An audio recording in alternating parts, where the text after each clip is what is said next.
Hello good people, this is Matt Fisher back with another exciting video for you guys today as always, and in today's video I'm going to show you guys how to snooze somebody on Facebook.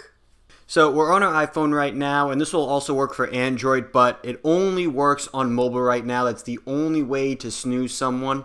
So obviously you're going to need the Facebook app downloaded, and if you open up the Facebook app, and another little caveat, the only way to snooze someone is from a post on their newsfeed. So you can't go to someone's profile page and snooze them. They have to have posted something that appears in your newsfeed in order to snooze them. So I'll show you. So I have this post right here from Kevin, and if I click these little three dots right here, I have this option right here that says snooze Kevin for 30 days. So this is also the only sort of snoozing threshold, is I can only snooze a person's post for 30 days.